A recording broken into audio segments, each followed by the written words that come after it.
Oke, selamat malam semuanya. Assalamualaikum warahmatullahi wabarakatuh. Jadi sesuai jadwal kemarin harusnya untuk data mining sendiri itu kita diadakan hari Rabu atau Selasa kemarin ya. Tapi karena ada acara bertabrakan dengan Karnival, jadi kita undur di hari ini. Oke, jadi untuk hari ini kita akan mentoring divisi data mining. Untuk pembicara hari ini itu ada Kak Akmal. Dia selaku Majelis Perunggu untuk data mining di Gemastik 2024 ya. Jadi nanti Kak Akmal akan sharing terkait apa aja sih yang bisa teman-teman siapkan untuk lomba di divisi data mining itu sendiri. Nah, Kak Akmal, apakah udah siap Kak Akmal?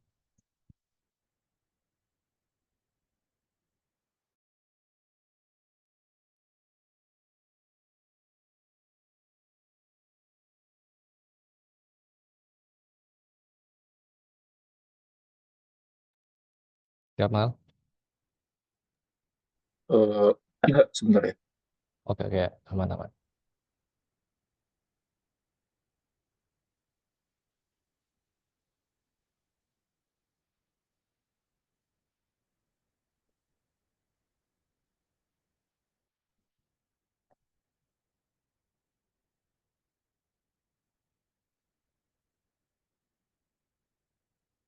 Oke, udah aman, bisa Oke, dimulai ya. siap-siap. Silakan, silakan. Gimana? Silakan dimulai aja. Boleh. Oke, teman-teman, Assalamualaikum warahmatullahi wabarakatuh. Selamat malam. Semoga suara aku terdengar ya di teman-teman semua. Dan mungkin aku habis ini langsung share screen.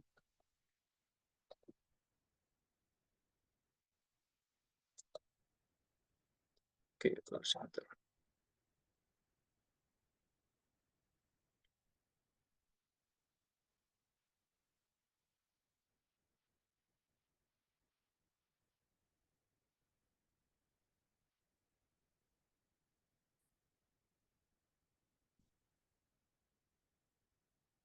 Oke, apakah sesinya sudah terlihat?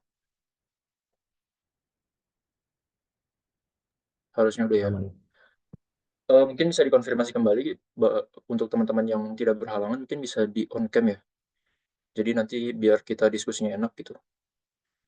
Eh, oke, jadi di Adhikara sendiri itu ada beberapa divisi untuk terkait dengan cabang lomba ya. Salah satunya data mining, di mana nanti di mana pada Zoom kali ini tuh teman-teman akan diberikan pelatihan singkat gitu ya terkait dengan eh, seputar data mining di Adhikara, dan juga nanti kita ada eh, case sederhana gitu ya. Gimana caranya kita join kompetisi sampai dengan kita submit solusinya gitu di kompetisi tersebut. Untuk platform yang kita gunakan itu Kaggle ya teman-teman. Jadi aku harap teman-teman di sini yang belum pernah menyentuh Kaggle setelah ikut Meet kali ini, teman-teman bisa mengakses Kaggle dan apa aja gitu ya terkait fitur-fitur yang ada di dalam Kaggle gitu. Oke, mungkin bisa langsung aku mulai. Hmm, oke, mungkin aku perkenalan singkat ya. Aku Akmal Muzaki Bakir, biasa dipanggil Akmal, dan aku dari S1 Sains Data. Sekarang udah di semester 7 ya, semester akhir. Dan aku di Gemasi kemarin salah satu peserta yang mendapat medali perunggu gitu atau juara 3 di Data Mining Gemastik 2024. Hmm, oke, mungkin kita langsung ke overview terkait dengan lomba data mining ya. Jadi lomba data mining itu secara garis besar tuh kita ditantang untuk mengeksplorasi data, bagaimana data tersebut tuh bisa dijadikan sebuah nilai atau nilai data tersebut tuh bisa dioutputkan untuk kepentingan bagi masyarakat gitu. Secara garis besar seperti itu ya. Nah, jadi di data mining ini sebenarnya kita ditantang untuk mencari solusi terbaik atau analisis data terbaik gitu dari teman-teman yang udah buat gitu ya, apa namanya, serangkaian-serangkaian analisis yang udah teman-teman lakukan. Di sini ada 4 tahap ya kalau misalnya dirangkum secara garis besar. Yang pertama memahami dataset, yaitu datasetnya tuh teman-teman harus pahami terlebih dahulu ya. Seperti misalnya teman-teman mempunyai satu dataset. Teman-teman tuh harus memahami terkait jenis dataset tersebut apa, terus ukuran dataset tersebut bagaimana, atributnya, dan juga eh, nilai-nilai yang terkandung di dalamnya, apakah ada nilai yang hilang atau tidak. Nah, seperti itu. Terus teman-teman juga harus memahami teknik pemrosesan dari data. Karena kan sebelum kita lanjut ke tahap modeling atau tahap data cleaning itu dilanjut didahulukan tahap sebelumnya itu di pemrosesan data. Seperti penanganan nilai yang hilang gitu. Bagaimana cara kita menghandle nilai yang hilang tersebut dengan pendekatan metode-metode yang sesuai. Terus teman-teman juga bisa melakukan transformasi fitur apabila ada fitur yang sekiranya itu jauh jauh dari fitur-fitur lain atau fitur yang outlier misalnya. Seperti bisa melakukan tahap normalisasi atau encoding gitu, terus identifikasi pola dari data seperti pengecekan outlier dan sebagainya. Terus yang kedua, setelah kita memahami dataset, kita bisa lanjut ke tahap membuat pemodelan machine learning. Jadi untuk model machine learning yang digunakan itu tidak sembarangan gitu. Tergantung tas yang teman-teman gunakan. Kalau misalnya eh, teman-teman memiliki data tabular, itu biasa ya. Kalau aku itu biasa menggunakan model berbasis gradient boosting seperti random forest, catboost, XGBoost, LGBM, dan sebagainya. Gitu. Itu biasanya model-model dengan performa tinggi tuh. Terus tahap yang biasa dilakukan juga hyperparameter tuning digunakan untuk teman-teman mencari parameter terbaik gitu ya, yang sekiranya itu efektif untuk data testingnya juga, agar performanya itu tidak performanya itu sebanding antara data yang di-train dengan data yang dites. Terus teman-teman juga di sini menggunakan metrik evaluasi tentunya. Kalau misalnya atasnya klasifikasi, itu biasanya menggunakan F1 score, menggunakan recall, presisi, atau akurasi yang paling populer biasanya. Terus kalau misalnya regresi, itu biasanya ada matriks MAPE, MSE, RMSE, dan lain sebagainya. Gitu. Terus di sini juga teman-teman terkait dengan metrik evaluasi, aku menyarankan ini sih, menggunakan cross validation ya, agar di setiap speednya itu dia bisa memprediksi di speed keberapa dia matriksnya tuh berapa gitu. Jadi agar dia di setiap speed itu mendapatkan performa yang maksimal. Terus yang ketiga, evaluasi dan validasi model ya tadi ya, terkait dengan metrik evaluasi yang digunakan. Terus yang terakhir itu hasil analisis dan performa model terbaik yang menang. Nah, jadi di tahap 4 ini kita dapat simpulkan bahwa ini merupakan life cycle ya. Data mining ini bersifat life cycle, artinya dia tidak akan pernah berhenti sampai kita benar-benar mendapatkan performa terbaik gitu.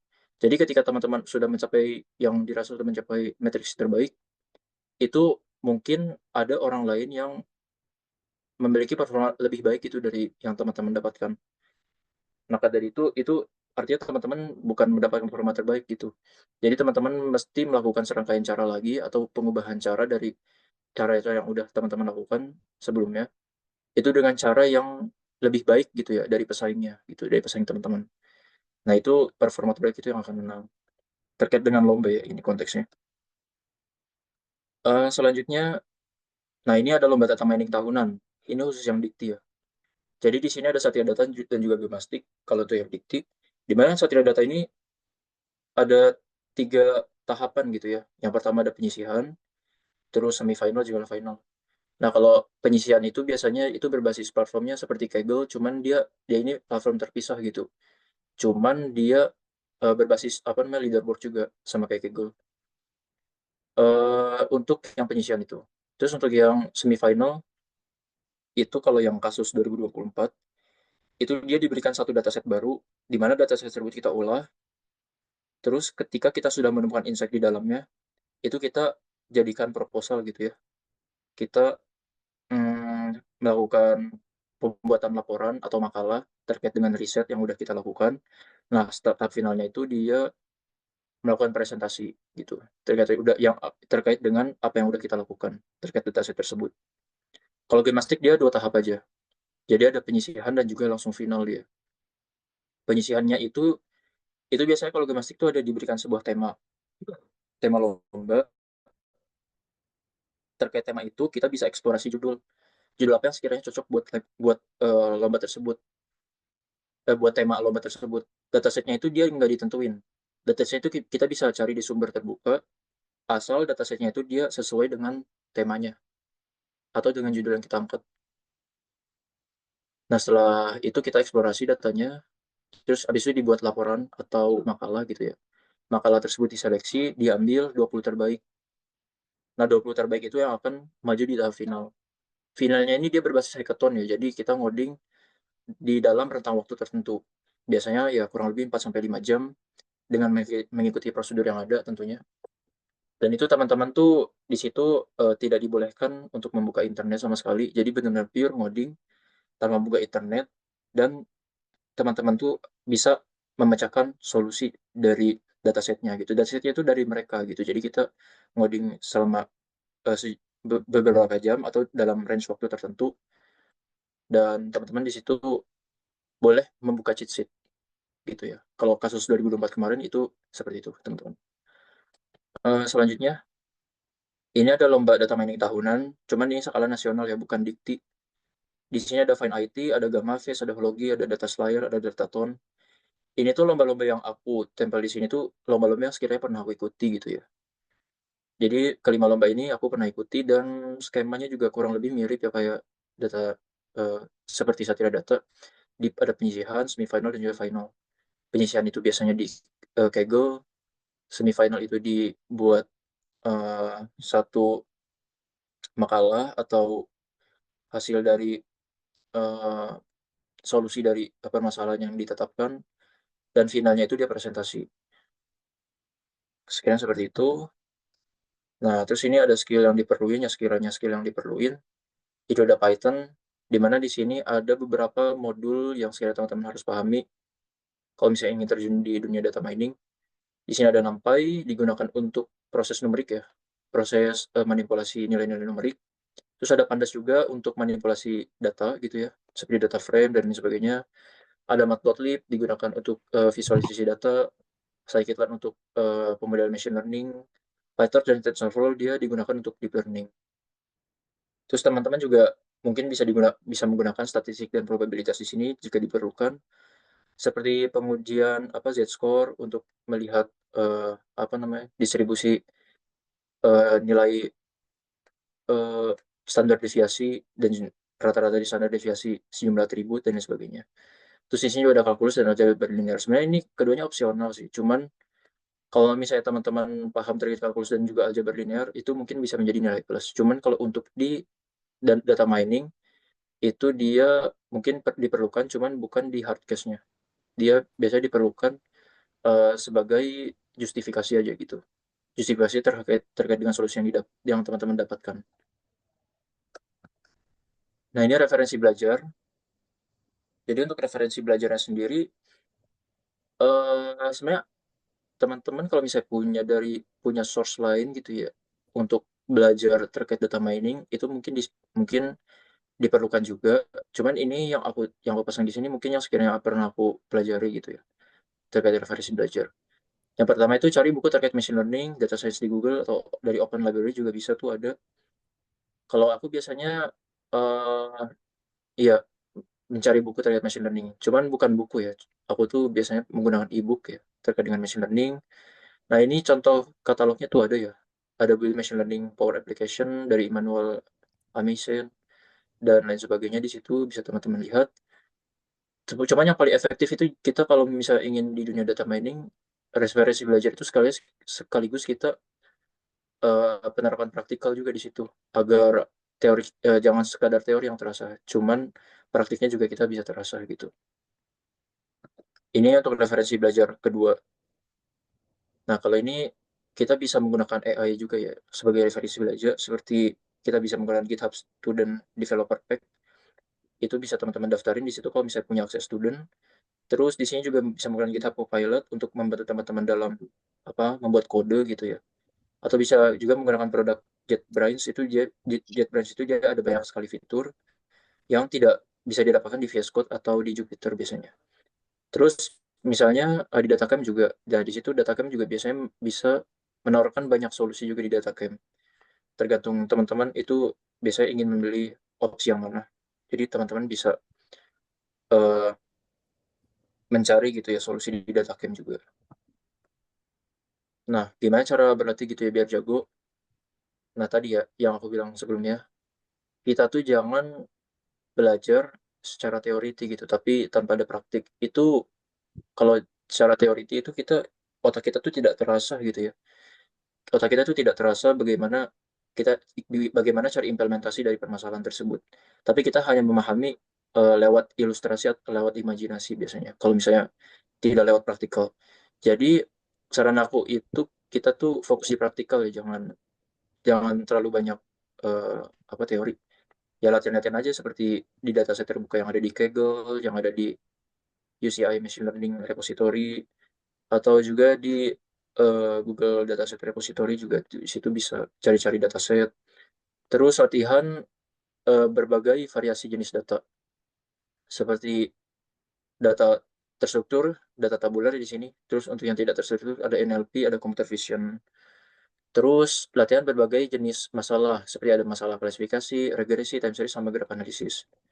Ini semua jenis tas yang berbeda. Nah, itu teman-teman coba pelajari satu-satu ya terkait dengan jenis-jenis uh, masalah gitu ya yang biasa ada di data mining.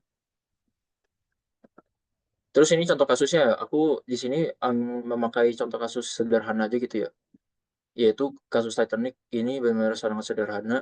Jadi di sini tuh aku hanya memberikan gambaran bagaimana cara aku mengolah data dari awal sampai dengan data submisi gitu yang ada di Kaggle. Di sini kasusnya aku ambil dari Kaggle. Jadi nanti teman-teman mungkin bisa ikuti juga kalau misalnya mau ya, dan ikut kompetisinya juga. Kompetisinya sebenarnya ini kompetisi udah lama gitu. Cuman di sini aku reproduksi kembali untuk dijadikan bahan percobaan gitu ya. Untuk contoh kasus sederhana. Oke.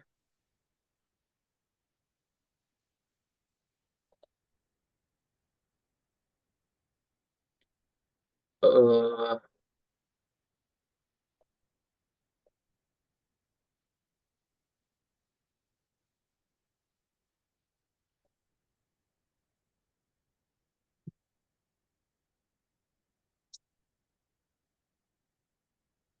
Oke, teman-teman di sini mungkin bisa ke ini ya. Jadi caranya cukup mudah. Jadi teman-teman bisa kalau misalnya ada yang mau ya. Ini adalah nama kompetisinya. Nah, karena kebetulan aku udah join di kompetisi ini, jadi aku tidak perlu join 2 kali gitu. Jadi anggaplah kita sekarang lagi berada di platform ya. Terus anggaplah kita belum masuk kompetisi. Teman-teman di sini bisa di search bar, teman-teman copy paste aja ya yang udah aku kirim di kolom chat. Nah, setelah itu nanti teman-teman ada mendapatkan satu kompetisi di sini. Teman-teman klik dan di sini terkait dengan data, itu kalau misalnya kita belum join kompetisi, akses data ini masih terkunci. Jadi teman-teman mesti join kompetisinya dulu gitu, baru bisa akses datasetnya. Nah, setelah teman-teman sudah join kompetisinya, teman-teman bisa unduh datasetnya. Dan teman-teman simpan datasetnya di directory teman-teman untuk jadi bahan apa namanya riset ya. Nah, kebetulan aku udah download ya untuk datasetnya. Jadi eh, tinggal di real case-nya aja gitu. Bagaimana cara implementasinya. Nah, jadi ya tadi tuh di kompetisi kita tahu bahwa ada 2 file di sini. Ada file testing dan juga ada file training ya. Training ini adalah data di mana untuk kita latih datanya. Dan data testing ini dia data yang belum memiliki label. Yang kita anggap labelnya adalah label survive di sini. Survive ini adalah label di mana kalau nilainya 0, artinya dia tidak selamat, dan 1 adalah selamat. Jadi teman-teman di sini suruh memprediksi apakah orang-orang yang berada di kapal Titanic dengan atribut-atribut tertentu itu dikategorikan selamat atau tidak. Oke, kurang lebih seperti itu. Nah, di sini aku langsung ke real case-nya aja. Ini sangat sederhana. Jadi ini sebenarnya gambaran teman-teman nanti. Bagaimana teman-teman step by step eksplorasi data sampai tahap pemodelan. Di sini untuk modul-modul yang yang biasa aku perlukan ya, untuk klasifikasi sederhana atau testing sederhana ya, testing awal gitu. Ya nggak jauh-jauh dari format outline-nya seperti ini ya. Jadi ada setup, ada load data, data cleaning, eksplorasi data. Setelah eksplorasi data lanjut ke tahap pemrosesan, dan setelah itu semua selesai, lanjut ke tahap pemodelan. Oke, jadi ini ada beberapa setup yang diperlukan. Ada Pandas, ada NumPy, Matplotlib, Seaborn, Scikit-learn untuk pemodelan sederhana atau pemrosesan di sini. Terus ada kategori encoder untuk kita encode datanya gitu ya. Terus ada juga LGBM untuk kita melakukan pemodelan. Nah, pertama-tama kita load datanya terlebih dahulu ya. Di sini ada data training sama testing. Pertama-tama kita load datanya terlebih dahulu. Nah, di sini setelah kita load data, kita akan mendapati 10 fitur. Oke, di sini ada 10 fitur di mana Survive ini berisikan informasi apakah penumpang selamat atau tidak gitu ya dalam bencana. Nah, terus untuk kelas ini adalah kelas tiket penumpang dari kapal Titanic tersebut gitu ya. Di sini ada tiga unique value ya. Ada satu itu artinya kelas pertama, dua itu kelas kedua, dan tiga itu kelas ketiga. Kelas pertama itu bisa kelas atas, kelas ketiga itu dia kelas ekonomi atau kelas paling bawah. Terus di sini ada seks, di sini ada jenis kelamin ya. Terus ada S ini ada umur, ada SIBSP di sini itu siblings ya atau jumlah saudara gitu. Terus ini ada pars juga atau jumlah orang tua gitu ya atau parent atau children di sini. Terus ada tiket juga, ini nomor tiket dari penumpang. Terus di sini ada fare juga, itu biaya tiket yang dikeluarkan oleh penumpang. Terus ada cabin juga atau nomor kabin tempat penumpang menginap gitu. Nah, terus ada embark di sini, yaitu kota tempat penumpang naik ke kapal Titanic. Mungkin eh, seperti itu ya. Selanjutnya, ketika kita sudah mengetahui deskripsi dari setiap kolom, itu kita kalau aku ya biasanya bisa menerapkan informasi atau ingin menggali informasi dari dataset tersebut. Kita tinggal memanggil fungsi info ya di sini dari modul data frame-nya. Nanti teman-teman akan melihat serangkaian output yang teman-teman bisa lihat di sini. Ada berapa baris data dari datasetnya, terus ada berapa kolom, ada berapa jumlah nilai yang tidak hilang dalam kolom tersebut, terus tipe data dari kolom tersebut apa, terus memori yang dikeluarkan, yang dihasilkan tuh berapa.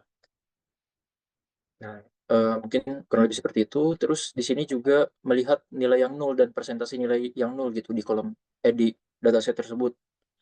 Contohnya di sini ada dataset train, di mana dataset train itu untuk yang edge dia ada sekitar 18,5% nilai yang hilang gitu ya.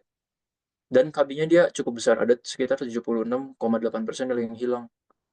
Sedangkan di data test yang kolom edge dia ada 25% nilai yang hilang, sedangkan di cabin dia ada 79, sekian persen nilai yang hilang.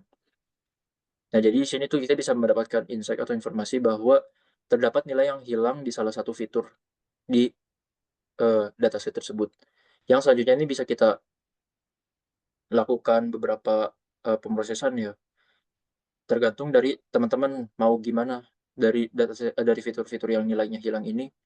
Mau teman-teman apakan, entah itu di drop atau teman-teman isi dengan nilai random atau isi dengan nilai konstan atau dengan nilai rata-rata dan lain sebagainya, itu teman-teman bisa terapkan. Cuman harus ada justifikasinya kenapa teman-teman menerapkan hal tersebut. Nah, selanjutnya ini data cleaning ya. Masuk ke tahap data cleaning. Jadi di sini aku menampilkan visualisasi nilai unik untuk tipe objek ya. Jadi kan misalnya di sini kenapa sih dia dua visual apa namanya nilainya, karena kan seks itu hanya ada dua jenis ya. Ada yang male sama female gitu. Nah, di sini aku belum menerapkan nilai nan itu nilai konstan atau nilai sesuatu gitu ya. Karena di sini masih mentah gitu datanya. Jadi sini masih dua, tiket itu ada 753. Dia nilai uniknya dia cukup banyak ya. Padahal kita hanya mempunyai 1009 entries doang gitu. Tapi di sini nilai unik yang tiket sangat banyak. Cabin ada 156 dan embark ada 3 di sini untuk yang tipe objek. Nah, setelah kita tahu kabin ini dia memiliki nilai yang nol sangat banyak, ada 76% dia nilai yang nol. Ini kalaupun kita menggunakan metode imputasi, agaknya sangat sulit untuk memprediksi nilai yang benar dari kabin tersebut. Maka dari itu, untuk mengatasi nilai yang hilang sangat banyak, agar tidak menimbulkan hasil yang bias, itu aku drop di sini. Karena nilai messaging value-nya sangat tinggi. Nah, setelah aku drop, di sini kan nilai tiket ini dia nilai value-nya sangat banyak ya. Kalau misalnya kita lihat di sini tiket,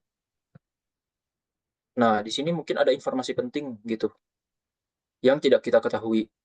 Nah, cuman di sini untuk caraku menggali informasi pentingnya itu dengan cara mengambil uh, tiga tiga huruf terdepan gitu ya dari kolom tiket tersebut yang merupakan nilai numerik gitu. Nah, di sini contohnya ada 92, 90, 192 dan lain sebagainya. Jadi ini merupakan tiket type-nya ya.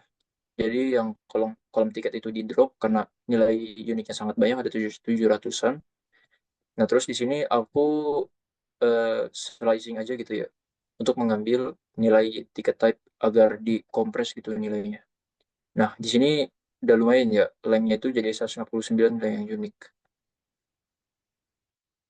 Oke, setelah itu di sini melihat persentase female dan male yang selamat gitu. Nah, kalau misalnya kita lihat dari sini, dia ada 73% dengan di kategori female itu yang selamat dari bencana. Nah, kalau yang male itu dia sekitar ada 18% yang selamat. Jadi yang selamat tuh lebih banyak perempuan daripada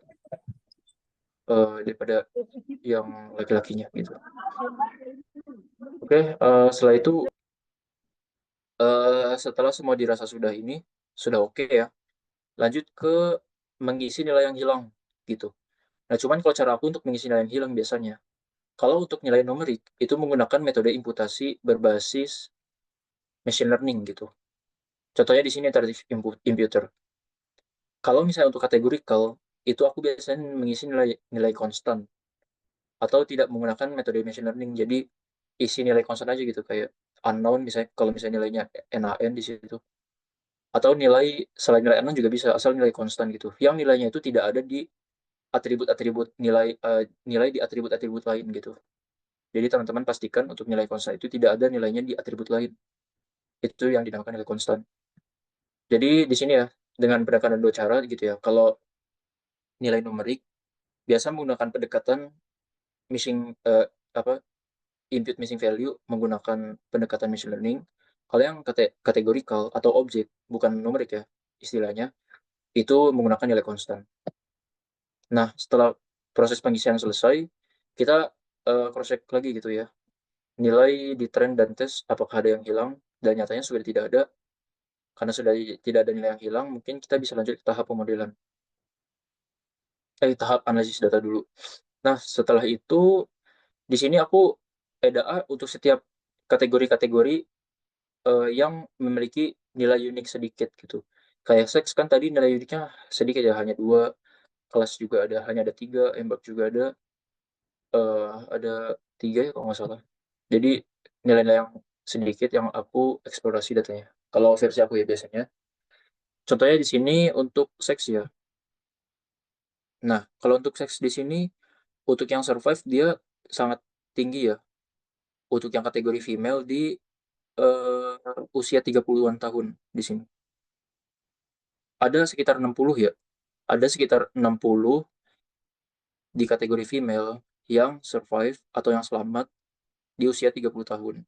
Nah, kalau yang female juga kurang lebih sama di sekitar 30-an tahun. Dia jumlahnya lebih banyak justru dari yang female. Dia ada 120 lebih gitu.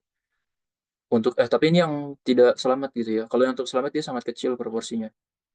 Nah, ini mungkin bisa jadi bahan acuan kita kenapa bisa seperti ini. Nah, selanjutnya di atribut kelas ya. Di mana di atribut kelas ini kan tadi ya, aku hanya melakukan eksplorasi data dengan value count yang kecil. Nah, di sini kan ada tiga kelas berbeda ya. Nah, untuk yang kelas satu untuk yang survive dia eh, ada cukup banyak ya proporsinya dibanding kelas 2 dan 3. Karena kan kelas 1 itu dia kelas premium ya. Terus di sini kita bisa lihat juga ya di sini, kan ada 3 kelas juga ya. Di sini kita bisa lihat bahwa di kelas yang 3 itu dia lebih banyak yang, apa namanya, yang not survive gitu, ketimbang yang survive. Ini mungkin bisa jadi dasar kita bagaimana, data tersebut tuh terdistribusi dengan tepat. Nah, yang embark juga sama ya. Kalau di sini kita bisa lihat dia, tidak memiliki pola ya, karena pool yang survive-nya 0 atau 1 pun nilai embarknya juga sama, yang 0 dia yang S, embark yang S dia lebih tinggi, yang 1 pun juga sama lebih tinggi, yang C pun sama gitu ya. Untuk yang embark yang C pun sama, yang kelas 0 atau yang tidak survive dia lebih tinggi kedua daripada kelas S, yang 1 pun juga sama gitu ya, yang C dia lebih tinggi dibanding yang S gitu. Ini tidak memiliki pola sama sekali. Nah, selanjutnya, tahap selanjutnya korelasi. Korelasi itu digunakan untuk melihat, apakah ada korelasi antara satu fitur dengan fitur target ya.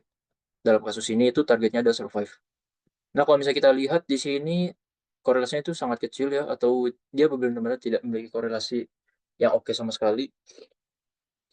Jadi artinya data tersebut nih tidak memiliki korelasi, atau tidak mungkin terjadinya satu masalah terkait dengan multikolinearitas.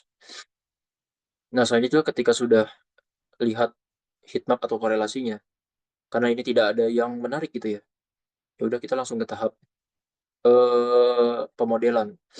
Nah, model itu kan dia berjalan pada data numerik ya, sedangkan data kita tuh ada beberapa nilai-nilai yang sifatnya kategorikal. Jadi tahap yang perlu dilakukan adalah kita mengencode data tersebut ke bentuk numerik terlebih dahulu. Nah, kalau cara aku itu ada dua. Ketika kalau misal fitur kategorikal itu nilai yang uniknya banyak, itu menggunakan target encoder. Nah, cuman kalau sedikit, itu dia menggunakan one hot encoder. Kenapa nggak label encoder gitu? Karena label encoder kan dia nilainya tuh, ordinal ya, atau dia tidak memiliki skala. Jadi kalau misalnya nilai ordinal, itu dia menganggap satu fitur itu nilainya jauh lebih tinggi daripada fitur lainnya. Padahal kita belum punya informasi terkait dengan itu. Apakah nilai, female lebih tinggi dari male atau male lebih tinggi dari female tuh kita nggak tahu. Makanya kita pakai target encoder di sini. Nah, setelah itu kan di sini ya, contohnya ticket type tadi ya. Ticket type tadi itu kita, eh, targetnya, tiket type tadi kan nilai uniknya sangat banyak. Maka dari itu nilai yang unik sangat banyak di sini menggunakan target encoder. Nah, setelah itu untuk yang data trend, jadi formatnya itu teman-teman jangan salah ya. Kalau untuk yang, data trend. Jadi untuk, target encoder pertama teman-teman fit ya untuk di data trend, setelah di fit di transform untuk yang data trend. Nah, setelah teman-teman sudah, eee, melakukan fit transform, di data test teman-teman jangan fit transform kembali gitu, tapi teman-teman tinggal transform aja gitu. Jadi anggaplah si target encoder ini, satu model, tapi ini model buat encode datanya gitu. Bisa dipahami ya? Nah, terus untuk one hot encoder pun sama. Di sini aku buat 2 skema berbeda ya. Ada one hot encoder khusus untuk seks dan juga one hot encoder khusus untuk embark. Kedua ini beda, karena aku menganggapnya ini adalah 2 model encoder berbeda gitu. Nah, setelah itu teman-teman tinggal melakukan cara yang seperti di cara yang target encoder. Untuk data train itu teman-teman fit dulu, fit transform. Nah, nanti di data test teman-teman tinggal transform gitu. Eee, Nanti akan mendapatkan output seperti ini pada akhirnya. Jadi nilai yang ticket type tadi sudah di dalam skala dari target encoder, dan nilai embark C, Q, dan S itu dia sudah di-encode berdasarkan one hot encoder ya metodenya. Yang seks juga sama, yang female dan male. Oke, sudah dipahami ya. Terus setelah itu lanjut ke tahap pemodelan. Nah, di sini sebenarnya teman-teman untuk tahap pemodelan itu bisa melakukan hyperparameter tuning terlebih dahulu atau mencari, parameter-parameter terbaik gitu dari modelnya. Itu teman-teman tuh bisa teman-teman lakukan tuh bisa pakai grid search, atau teman-teman bisa bisa mencari randomizers, atau bisa menggunakan Optuna kalau misalnya teman-teman tidak ingin mencari secara random gitu ya nilai-nilai parameternya, teman-teman bisa lakukan. Itu karena ini datanya sangat sedikit, dan itu tidak diperlukan, akurasi itu tidak diperlukan untuk hyperparameter tuning. Cuman di sini kita bisa set beberapa parameter tambahan yang ada di LGB classifier di sini. Seperti max state-nya berapa, estimatornya berapa, learning rate-nya berapa. Itu biasanya 3 fondasi utama atau benar-benar parameter yang paling penting ya terkait dengan pemodelan klasifikasi. Kalau di sini setelah aku training, dia dapat akurasinya di data trend itu sekitar 0,84. Terus, nah selanjutnya ketika sudah mendapatkan model yang sudah dituning, selanjutnya kita bisa memprediksi model tersebut. Nah, untuk format submisinya itu ada di Kaggle-nya. Jadi teman-teman bisa lihat overview di sini. Nah, ini adalah format submisinya, yaitu ada ID dan kategori. ID ini merujuk pada nilai unik. Kategori ini merupakan nilai yang survive tadi ya, apakah dia survive atau tidak. Jadi teman-teman pastikan jangan sampai salah untuk set format submisi. Nah, jadi di sini ID dia kan nilainya dari 1 sampai 300 ya. Jadi kita mulai dari 1 sampai len test plus 1 ya. Nah, kategorinya ini dia uh, hasil prediksi dari data testing yang sudah dilatih pada model di data training. Itu model LGBN ini sendiri. Nah, selanjutnya ketika sudah, ini teman-teman bisa jalankan. Nah, nanti ada submisi di sini. Submisinya itu teman-teman bisa ke sini. Kan kebetulan ini kan sebenarnya kompetisi yang sudah selesai dari jauh-jauh hari ya. Sebenarnya nggak jauh sih, iya lumayan jauh ya. Dari Maret, kurang lebih berapa bulan yang lalu, 8 bulan. Di sini bisa kita lihat submission, terus kita browse file di sini. Pastikan ketika kita submisi itu sudah mengikuti format yang di sini, yang di description. Filenya itu submission, terus kita open di sini. Nah, di sini misal kalau teman-teman melakukan apa namanya kompetisi ini secara tim gitu ya, teman-teman bisa set deskripsinya gitu. Jadi agar teman-teman teman-teman di satu timnya yang lain itu dia bisa melihat history dari apa namanya salah satu tim yang ada di teman kalian itu ya, yang udah pernah submit di Kaggle gitu. Ini sifatnya opsional, nggak wajib, jadi teman-teman bisa menggunakannya apabila dibutuhkan gitu. Nah, ini kan filenya udah terupload ya, ya tinggal disubmit aja di sini. Jadi selanjutnya ini bisa kita tunggu sampai keluar hasilnya.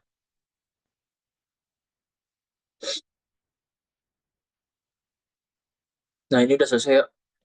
Di sini aku mendapatkan private score-nya dia 0,766, public score-nya ini 0,77. Ini mungkin masih kurang baik ya untuk di leaderboard yang lain. Cuman di sini aku ingin mention kembali bahwa yang teman-teman lakukan di sini itu sifatnya life cycle atau selalu berulang. Tidak hanya sekali sekali pelatihan submit. Itu tidak begitu. Jadi yang aku lakukan sekarang ini adalah sebagai testing aja gitu untuk tahap pertama. Nah, tahap-tahap selanjutnya itu bisa teman-teman bisa mempelajari kesalahan dari tahap-tahap sebelumnya. Kira-kira ada kesalahan di mana nih? Teman-teman bisa eksplorasi kesalahannya sekiranya di mana dari apa namanya tahap pemrosesan yang udah teman-teman lakukan. Itu mungkin bisa jadi kunci teman-teman untuk menemukan insight di submission selanjutnya. Jangan lupa juga teman-teman juga diskusi dengan teman timnya yang lain, satu timnya, terkait dengan mungkin ada teman satu timnya yang punya ide yang menarik gitu, yang bisa teman-teman coba untuk eksplorasi lebih dalam. Atau kalau misalnya teman-teman membutuhkan, ini sebenarnya saran dari aku ya. Dalam satu tim itu ada mungkin satu atau sampai dua orang yang teknikal, sisakan satu orang yang dia paham mengenai konsep.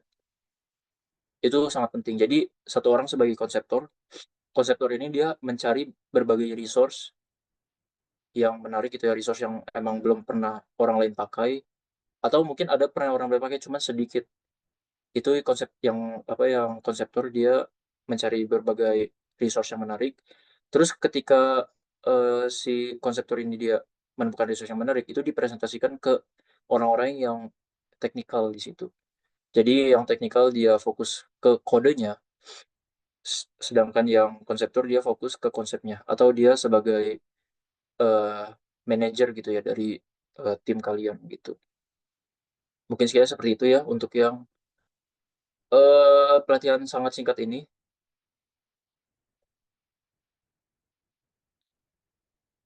So, mungkin tips and trick dari aku, yang pertama itu adalah pelajari permasalahan gitu atau domain knowledge.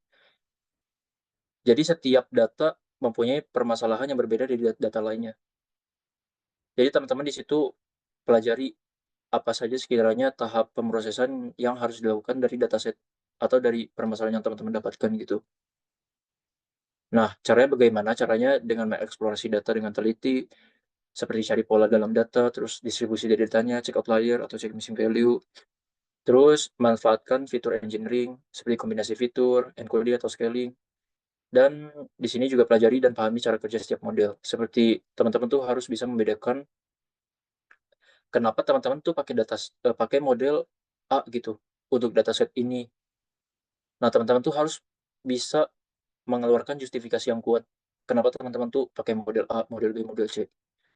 Itu karena sangat penting. Jadi setiap dataset atau setiap permasalahan itu, permasalahan dari data itu biasanya modelnya tuh beda-beda caranya. Dan bagaimana cara cara kita juga melakukan pemrosesan gitu. Untuk diimplementasikan ke model itu juga beda. Seperti misalnya model berbasis gradient boosting, itu dia, atau berbasis decision tree ya, atau berbasis tree, itu dia tidak perlu melakukan tahap scale data.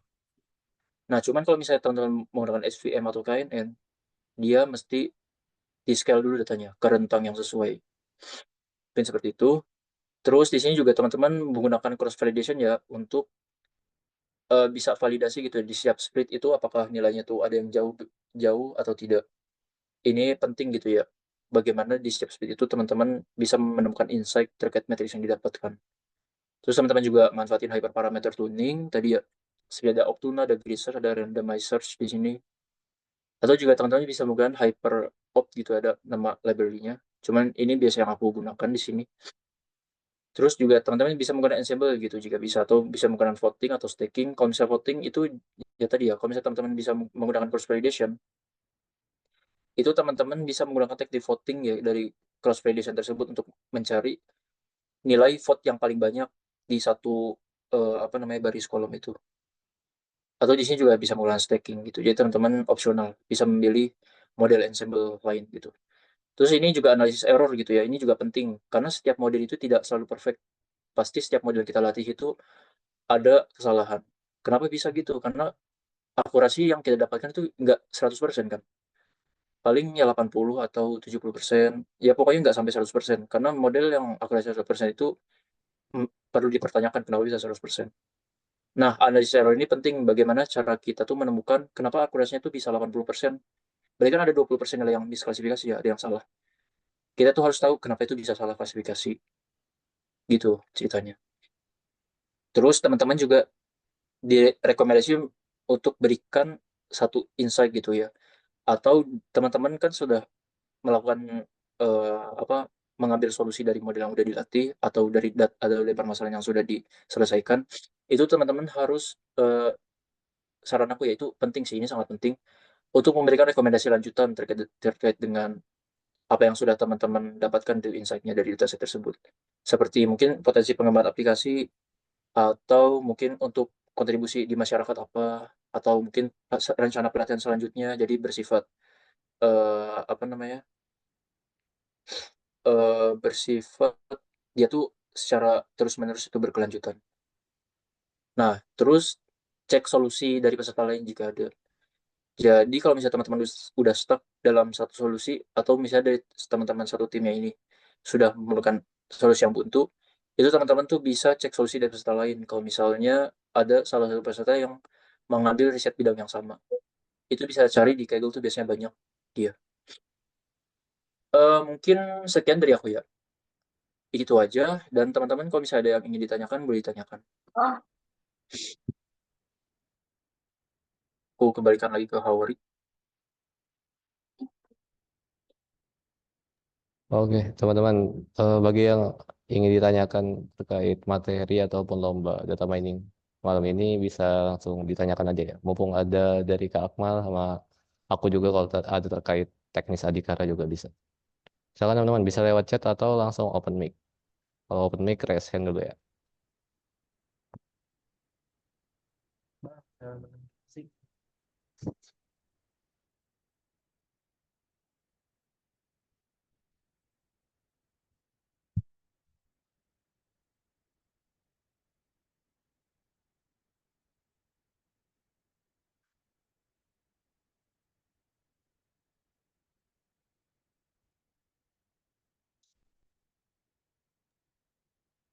Gimana teman-teman? Ada yang mau ditanyain?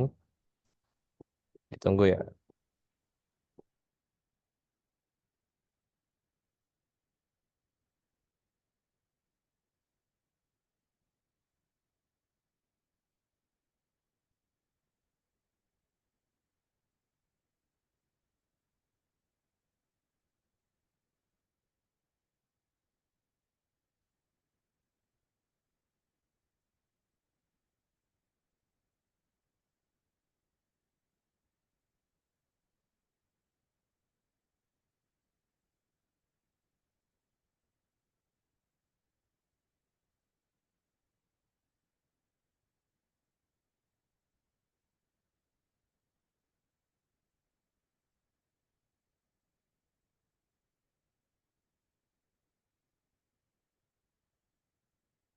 Ya, teman-teman, ada yang mau nanya nggak ini? Nggak apa-apa, feel free ditanya aja. Apa-apa yang mau ditanyain.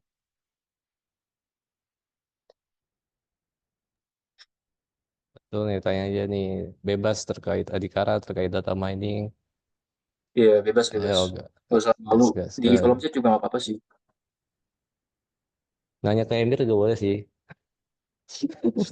Nah, gas tuh, gas.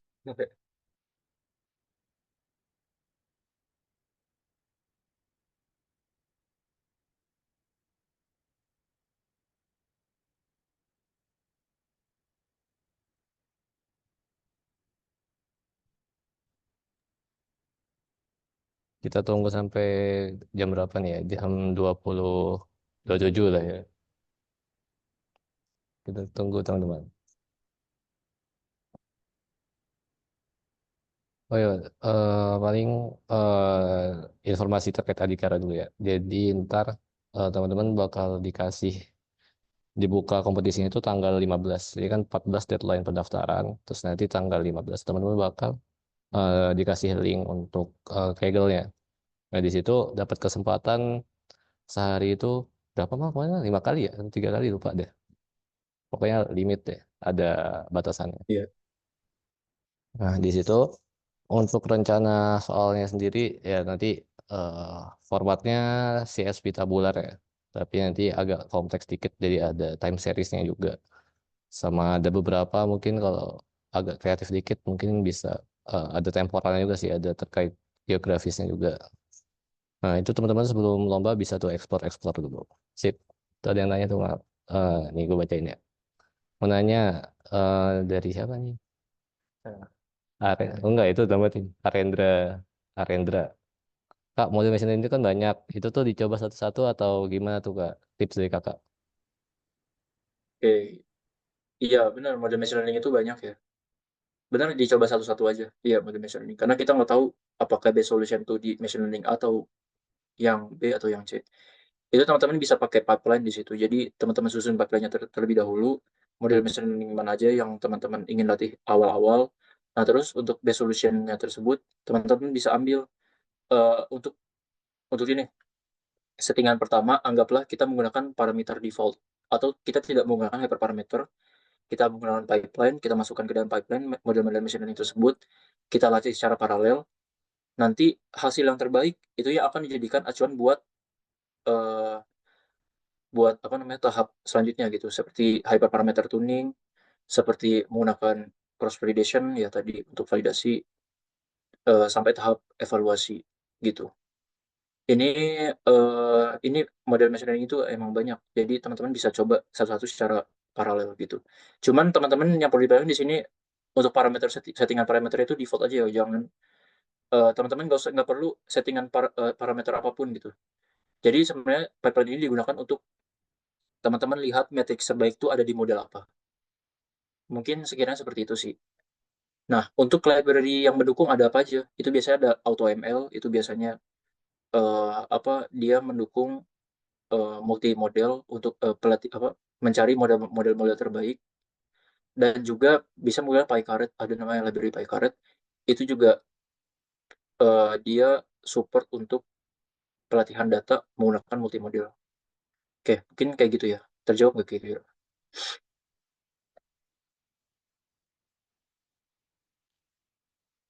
Aku rasa aman ya.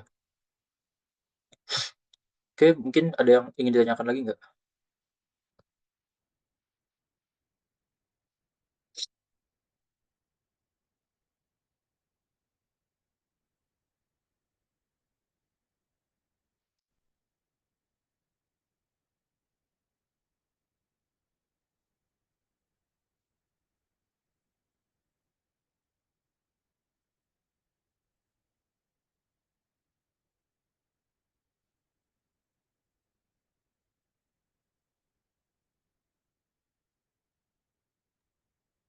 Kalau teman-teman ada yang mau ditanya lagi, boleh di chat.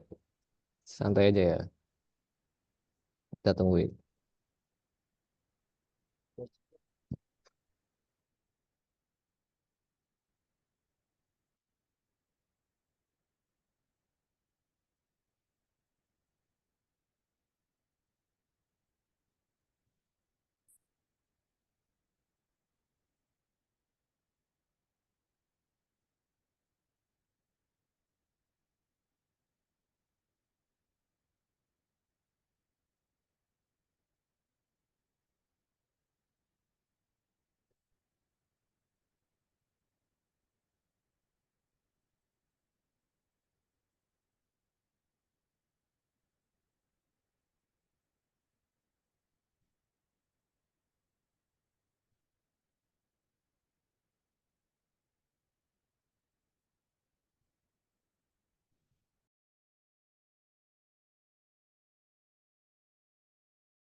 Tunggu sampai 20.30 ya teman-teman. Jadi kalau udah nggak ada pertanyaan lagi, mungkin kita eh, selesaikan meeting ini.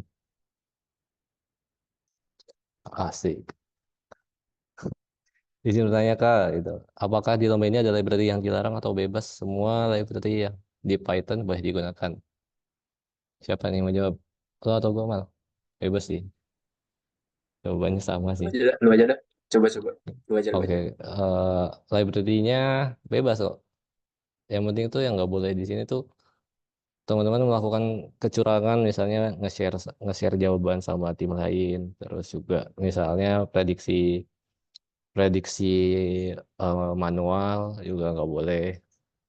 Asalkan yang nggak diboleh itu ya tadi sharing jawaban, terus misalnya teman-teman lihat eh, pakai data eksternal gitu, itu kan nanti ada peraturannya teman-teman cuma boleh pakai data yang ada di kompetisinya aja, nggak boleh ada dari data eksternal. Nah, ya, kurang lebih itu sih. Bebas nanti. Sama satu lagi ya, Bahkan teman-teman yang nggak boleh ya, itu, gue tambahin ya. ya aman. Nggak boleh pakai AI ya, ChatGPT gitu nggak boleh. Itu kan teman-teman bisa prompting tuh. Nah itu nggak boleh juga. Jadi tadi itu juga dilarang pakai AI, pakai model generatif AI itu nggak boleh, teman-teman. Jadi pure teman-teman latih model dari scratch gitu, dari awal. Mungkin sekiranya gitu ya teman-teman.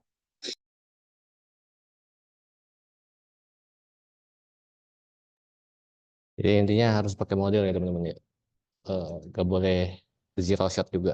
Jadi ada kemungkinan kalau misalnya data yang kalau kita pakai ini bisa pakai udah ada tools buat zero shot juga. Jadi nggak boleh. Ini harus pakai model. Dan juga perlu diingat karena walaupun penyisihan itu pure leaderboard ya, tapi di final itu nanti kan ada bobot yang paling gede kalau teman-teman lihat di guidebook itu terkait keterbaruan sama metode.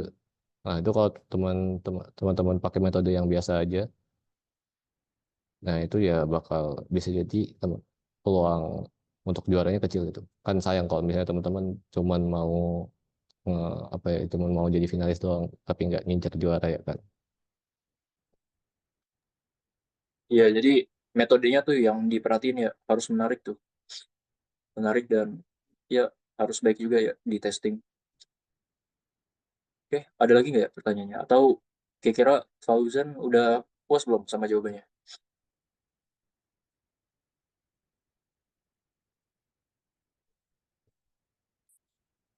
Ya, harusnya udah puas ya. Oke, sip, mantap. Oke, apakah ada pertanyaan lain? Sebenarnya nggak ada lagi ya.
Itu apakah ada yang ingin ditanyakan lagi? Kalau nggak ada sampai eh, jam 23.05 kali ya. Ini mungkin kalau ada pertanyaan lagi mungkin itu bakal jadi pertanyaan terakhir. Kita tunggu ya teman-teman.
Oke teman-teman, karena udah di jam 23.05, sekali lagi ini makasih banget buat Kak Akmal untuk materi malam ini ya.